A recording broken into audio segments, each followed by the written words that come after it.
Good morning dear student. आज के class में हम लोग देखेंगे ग्रामर का एक इम्पोर्टेंट चैप्टर जिसका नाम है टेंस काल। ऐसे इसको हिंदी में ट्रांसलेट करते हैं तो कुछ अजीब सा लगता है ना, काल। ठीक है, तो इस चैप्टर को पढ़ने के लिए हम लोग को देखना होगा क्या होता है time and tense, right. Time and tense, इस चैप्टर में हम लोग 3-4 क्वेश्चन को देखेंगे, सॉल्व करने की कोशिश करें। ठीक है, पहला चीज की what is the relation between time and tense. Time और टेंस के बीच में रिलेशन क्या है, यह हमेशा साथ में क्यों है। दूसरा, what is the importance of tense. Tense का महत्व क्या है, हमें ये चैप्टर क्यों पढ़ना चाहिए, व्हाई। ठीक है, कोई भी आप चैप्टर पढ़ो, चाहे वो मैथ्स का हो, एसएसटी का हो, इंग्लिश का हो या फिर साइंस का हो, आप कोई भी चैप्टर पढ़ो, 2-3 चीज हमेशा अपने माइंड में जनरेट करना। क्वेश्चन कि चैप्टर क्यों पढ़ना है, क्या है चैप्टर के बारे में, और इसका मोस्ट इंपोर्टेंट फीचर्स क्या है, ये क्यों पढ़ना। ठीक है, उसके बाद आंसर मिल जाएगा तो आपको खुद ब खुद पता चल जाएगा कि इसकी मतलब क्या है, क्या इंपॉर्टेंस है इस चैप्टर की। चलिए तो देखते हैं हम कुछ बेसिक सी और टाइम एंड टेंस। देखो ऐसा है कि हम लोग इस चैप्टर को बचपन से देखते आ रहे हैं। ठीक है, बचपन से देखते आ रहे हैं। टाइम एंड टेंस क्लास 1 में ही आ जाता है ग्रामर के बुक में, 10th में भी आता है, 12th में जाओगे वहां भी टाइम एंड टेंस दिख जाता है। एक्चुअली में ये टेंस है क्या, ठीक है। और मोस्ट इंपोर्टेंट बात पहले कि मैं इसमें कोई ट्रांसलेशन आपको अभी नहीं बताने जा रहा हूँ। ठीक है, इसमें मैं सिर्फ टेंस का फॉर्मेशन बताऊंगा। ठीक है, टेंस फॉर्मेशन कैसे हुआ, कैसे बना ये चैप्टर, क्या है ये चैप्टर, हुआ कैसे। ठीक है, इसके अगले क्लास में मैं आपको ट्रांसलेशन सिखा दूंगा इसका। ठीक है, आज देखते हैं टेंस फॉर्मेशन। ठीक है, हमारा हेडिंग क्या हो जाएगा, टेंस फॉर्मेशन। टेंस आखिरकार बना कैसे। ठीक है, और दूसरा मोस्ट इंपोर्टेंट चीज इसी क्लास में कवर करेंगे कि what is the relation between time. Time के साथ इसका रिलेशन क्या है। ठीक है, चलिए तो टाइम का बात हो रहा है तो मैं यहाँ टाइम डाल देता हूँ। ये रहा हमारा समय, है ना। अब समय को अगर क्लासिफाई किया जाए तो अभी जो चल रहा है, अभी मैं क्या कर रहा हूँ, मैं पढ़ रहा हूँ, आप लोग क्या कर रहे हो, पढ़ रहे हो। अभी जो टाइम चल रहा है ये कौन सा टाइम है बेटा, खुद से बताओ। ये टाइम चल रहा है प्रेजेंट, प्रेजेंट टाइम चल रहा है ना। ये टाइम कौन सा है, प्रेजेंट है। अब यही प्रेजेंट टाइम कुछ समय बाद क्या हो जाएगा, पास्ट हो जाएगा, होगा ना, बिल्कुल। कैसे होगा, ये समय चलते जाएगा, यही समय आधे घंटे बाद, आधे घंटे के बाद क्या होगा कि टेंस स्टार्ट हुआ, पास्ट हो गया ना। 1 सेकेंड के बाद का जो समय होता है वो पास्ट हो जाता है, बिल्कुल। और बड़े बुजुर्ग कहते हैं ना हमको कि अपना प्रेजेंट सुधार लो, पास्ट अपने आप सही होगा। यानी हम जो प्रेजेंट में कर रहे हैं वही पास्ट रिप्रेजेंट करेगा, पास्ट वही दिखाएगा जो प्रेजेंट में हमने किया है, क्योंकि प्रेजेंट ही पास्ट बनेगा, है ना। तो एक और टाइम निकल के आ गया, क्या हमारा पास्ट। समझ में आ रहा है क्या हुआ, प्रेजेंट टाइम, प्रेजेंट ही क्या बना, पास्ट बन गया। और क्या होता है, एक और समय होता है जिसपे किसी का कंट्रोल नहीं है ना। फ्यूचर पे कभी किसी का कंट्रोल नहीं हुआ तो इसको क्या बोलते हैं, फ्यूचर। ठीक है, प्रेजेंट पास्ट फ्यूचर। मैं टेंस नहीं बता रहा हूं, आई रिपीट माई वर्ड्स, मैं सिर्फ टाइम को डिस्क्राइब किया हूं। टाइम कितने, अगर क्लासिफाई किया जाए टाइम को तो कितने पार्ट्स निकल सकते हैं, एक प्रेजेंट निकलेगा, यही प्रेजेंट पास्ट बनेगा, और एक फ्यूचर। ठीक है, यानी कि टाइम के मेजरिंग 3 पार्ट्स हो गए, present, past and future. Clear. चलिए अब हम क्या करते हैं, अब एक्शन को लेते हैं। एक्शन क्या होता है बेटा, एक्शन जो भी हम कर रहे हैं, ठीक है, ईच एंड एवरीथिंग जो भी हम करते हैं, एक्शन वर्ब। ठीक है, वर्ब का एक चैप्टर आता है, वहां पता चलता है कि जो भी हो रहा है डूइंग थिंग्स आर और एक्शन। ठीक है, चलिए तो अगर एक्शन को हम क्लासिफाई करें तो एक्शन कितने प्रकार का हो सकता है, एग्जांपल से देखते हैं। ठीक है, सपोज दैट कि ये मेरा खूबसूरत सा बच्चा है, ठीक है, नाम नहीं लूंगा, बस और स्टूडेंट है ये हमारा। ठीक है, ये मेरे घर है, ठीक है, मैंने इसको खाना परोसा, इधर हो गया दाल, इधर चावल हो गया, इधर थोड़ा चिकन विकन पड़ा हुआ है, इधर सैलाड पड़ा हुआ है। ठीक है, मैंने इसको दिया, बेटा खा लो। ये एक्शन नहीं हो रहा था, प्लेट पड़ा था, ये खड़ा था, खा रहे थे, ये नहीं खा रहा था, एक्शन नहीं हो रही। जैसे ये हाथ को लेकर चावल में डाला और खाना स्टार्ट किया, हम लोग बोले एक्शन शुरू हो। ठीक है, एक्शन होने लगा, खा रहा।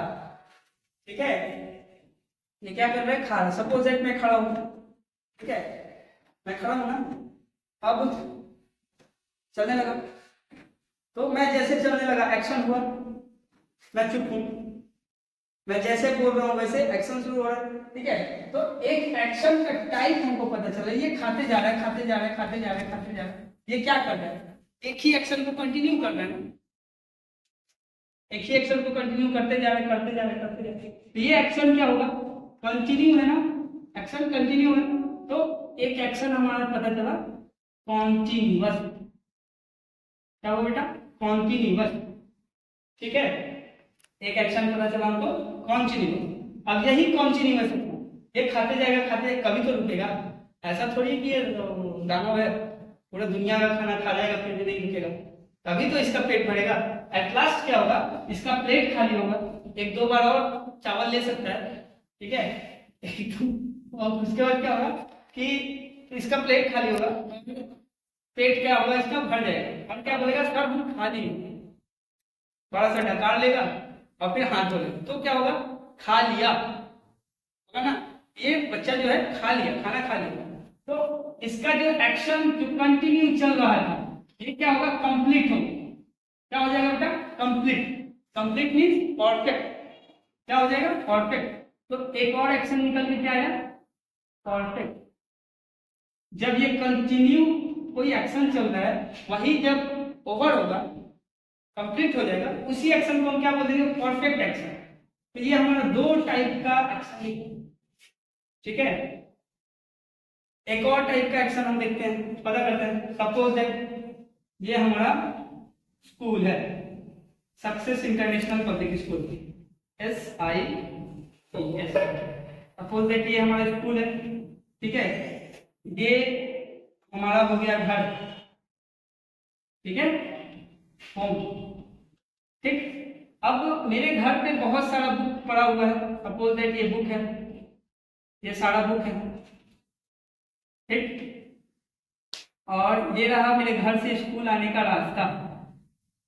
ठीक है, मैंने एक बच्चे को हायर किया, बोला कि ये सारा बुक मेरे स्कूल में रख दो। ठीक है, मैंने क्या बोला, ये सारा बुक मेरे स्कूल में रख दो।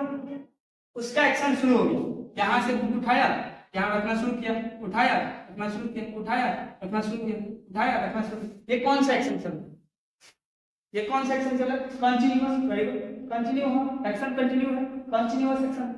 ठीक है, आधे घंटे के बाद, आफ्टर द 30 मिनट्स, आधे घंटे के बाद मैं इसके पास पहुंच गया रिपोर्ट लेने, क्या कंडीशन है।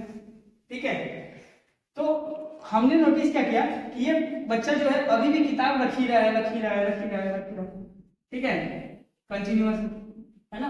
अब ये बताओ, आधे घंटे में ये कुछ तो किताब रख दिया होगा, बिल्कुल कुछ किताब रख दिया होगा यहाँ पे, और कुछ जो रेस्ट होगा वो रख रहा होगा, यानी कि कुछ जो रख दिया वो कौन सा एक्शन हुआ, जो रख दिया वो हुआ परफेक्ट, और जो रख रहा है वो कौन सा हुआ, परफेक्ट कंटिन्यूअस। यानी कि एक और एक्शन का पता चला, वो क्या होगा, परफेक्ट कंटिन्यूअस। पता चला ना? ठीक है, क्या हुआ, जब कोई कंटिन्यूअस एक्शन में हमने क्या किया, टाइम को ऐड कर दिया, तो एक और टाइप का एक्शन निकल के आया जिसका नाम हो गया परफेक्ट कंटिन्यूअस। अब बच्चों को दिमाग में आ रहा होगा कि हाँ एक और टाइप बचा है ना, एक और टाइप बचा है। होता क्या है कि घर में पापा आते हैं, बच्चा लोगों का किताब खोल जाता है, ठीक है, पापा देखते हैं बेटा आधे घंटे से पढ़ रहा है, किताब खोल के पढ़ रहा है। जैसे पापा पूछते बेटा दिखाओ क्या पढ़ रहे हैं, तो बेटा लोग भी बहुत चालाक होता है, पापा अभी तो पढ़ रहे हैं, तो पापा भी उनसे ज्यादा चालाक होते हैं। अच्छा आधा घंटे से पढ़ रहे, कुछ तो पढ़ लिए होंगे और कुछ पढ़ रहे हो, जो पढ़ लिए हो वो बताओ, ठीक है। तो वही है परफेक्ट कंटिन्यूअस, ठीक है, कुछ एक्शन हो चुका होगा और कुछ अभी कंटिन्यू है, ठीक है। चलिए फोर्थ एक्शन आप लोगों को बताने की जरूरत नहीं है, आई थिंक आप लोग के माइंड में आ गया होगा कि चौथा एक्शन है क्या, ठीक है। चौथा एक्शन आता है हमारा इंडेफिनिट। क्या आता है बेटा, इंडेफिनिट, इंडेफिनिट, ठीक है। ये चौथा एक्शन का क्या कहानी है, ठीक है। चौथा एक्शन से सिंपल ये होते हुए नहीं दिखेगा, ठीक है, कॉन्टिन्यूअस होते हुए दिखा ना, वो खाए जा रहा था, परफेक्ट वो खा लिया था, ठीक है। परफेक्ट कंटिन्यूअस टाइमिंग लग गया, एक्शन दिख रहा था। इंडेफिनिट एट दिस टाइम नहीं दिखेगा, इस समय नहीं होगा वो, ठीक है। ये केवल पता चलेगा कि कोई पर्टिकुलर पर्सन है जो इस एक्शन को करता है। सपोज दैट कोई मेरे से पूछे कि आप क्या करते हो, तो मैं क्या करूँगा, मैं पढ़ाता हूँ, आई एम टीचर, ठीक है, मैं पढ़ाता हूँ। तो मैं पढ़ाता हूँ में ये बता बेटा कि मेरे पढ़ाते हुए दिखा क्या इसमें, नहीं दिखा ना, मार्कर लेकर बोर्ड पे नहीं दिखा ना इस सेंटेंस में, केवल सिंपल सा। अब सपोज दैट कोई फार्मर है, ठीक है, वो खेत में हल जोतता है, अब वो बोलेगा कि उनसे कोई पूछे कि आप क्या करते हो, तो वो क्या बोलेगा कि मैं खेतों में हल जोतता हूँ, ठीक है। तो हल जोतते हुए तो नहीं दिखा वो, तो ये एक्शन क्या हुआ, इंडेफिनिट हो। जो एक्शन दिखते होते हुए ना दिखे उसको हम इंडेफिनिट बोलते हैं। जैसे मैं खाता हूँ, अभी तो नहीं खा रहा हूँ ना, सेंटेंस के अकॉर्डिंग जो एक्शन होते हुए ना दिखे उसको हम इंडेफिनिट बोलते हैं। अब आप लोगों को थोड़ा बहुत तो दिमाग में आ गया होगा कि पास्ट है, प्रेजेंट है, फ्यूचर है, ये इंडेफिनिट है, कंटीन्यूअस है, परफेक्ट है, कंटीन्यूअस, ठीक है। अब इसको करेंगे क्या, ठीक है। देखो बेटा, अब ये जो टाइम है ना, ये टाइम और ये एक्शन दोनों जब एक साथ जुड़ जाएगा, टाइम और एक्शन दोनों जब एक साथ जुड़ जाएगा तो हमारा किसका निर्माण हो जाएगा, टेंस का, जो हम लोग बचपन से पढ़ते हैं, ठीक है। आइए देखते हैं क्या होता है, टाइम प्लस एक्शन, ये हमारा मैथमेटिक्स है। टाइम को एक्शन के साथ जोड़ दो, क्या आ जाएगा बेटा, टेंस, ठीक है। Time plus action is equals to tense, ठीक है। चलो अगर हम लोग प्रेजेंट के साथ इसको रिलेट कर देंगे, प्रेजेंट के साथ रिलेट कर देंगे तो क्या बन जाएगा, present indefinite tense, present continuous tense, present perfect tense and present perfect continuous tense. फिर से हम अगर पास्ट से रिलेट कर देंगे तो क्या बनेगा, पास्ट इंडेफिनिट, सिंपल पास्ट में बहुत जगह दिख जाता है हम लोगों को बुक में, ठीक है। Past continuous tense, past perfect tense, past perfect continuous tense. फिर हम लोग फ्यूचर के साथ रिलेट कर दे तो future indefinite tense, future continuous tense, future perfect tense, future perfect continuous tense. आया बात समझ में, ठीक है। तो ये जो टाइप्स था अभी तक जो हमने रट के रखा था, उसको एक शॉर्ट में हम लोग समझ लें कि ये बना कैसे। सिंपल सर क्या थ्योरम है बेटा, टाइम और टेंस से हम लोगों ने क्या किया, रिलेट कर दिया। जब टाइम और एक्शन ऐड हुआ तो बन गया टेंस, ठीक है। नेक्स्ट टॉपिक हम बताते हैं कि टाइम का इसमें क्या रोल है, ठीक है। टाइम का इसमें क्या रोल है, सपोज दैट अगर टाइम 0 हो जाए तो what is the role of time in tense, यही मेन हीरो है टेंस का, ठीक है। हर किसी के कामयाबी के पीछे किसी का हाथ होता है, ठीक है। वैसे ही टेंस की कामयाबी के पीछे टाइम का हाथ, याद रखो, ठीक है। अच्छा ये बताओ, सपोज दैट कि यहाँ एक बच्चा है, ठीक है, वो यहां से यहां आ गया, ठीक। कोई बोल रहे इसको कि ये दौड़ क्या है, रन, ठीक है। कोई बोल रहा है कि ये चल क्या है, वॉक, ठीक है, वॉक। दौड़ क्या है, रन क्या है, दौड़ क्या है, वॉक कर, ठीक है। डिफरेंस क्या है दोनों? अगर चल के आया होगा तो टाइम ज्यादा लिया होगा, है ना। अगर दौड़ के आया होगा तो टाइम कम लिया होगा, ठीक है। यानी कि एक्शन डिपेंड करता है समय पे, देखो, ठीक है। सपोज दैट कि अगर हम टाइम को जीरो कर दें, अगर हम टाइम को जीरो कर दें तो क्या होगा, ये एक सेकंड यहाँ दिखेगा, अगले सेकंड यहाँ दिखेगा, वो शक्तिमान वाला लूप हो जाएगा, ठीक है। मैं यहाँ से क्या कर रहा हूँ, चल रहा हूँ, ठीक है, मैं चल रहा हूँ ना, दिख रहा हूँ ना। अगर सपोज दैट टाइम जीरो में ही मैं यहाँ से वहां चल रहा हूँ, तो आपको क्या बोलोगे, सड़क चले थोड़ी हो, आपको जादू की हो, जहां से फटाक से वहां चले गए, तो जादू हुआ है, एक्शन हुआ ही नहीं, एक्शन दिखा ही नहीं, ठीक है। इट मीन्स कि अगर टाइम जीरो हो जाएगा, अगर टाइम को हम जीरो कर दे रहे हैं तो एक्शन खत्म हो जाएगा, और एक्शन खत्म होगा तो टेंस खत्म हो जाएगा। ये इंपॉर्टेंस है टाइम का टेंस में, ठीक है। समझ में आया? चलिए, तो नेक्स्ट क्लास में हम लोग देखेंगे कि हम प्रेजेंट इंडेफिनिट कैसे ट्रांसलेशन होता है, और नीचे में एवरीथिंग फुल डिटेल टेंस का हम लोग अगले क्लास में कवर करेंगे। आज के लिए इतना ही, थैंक यू।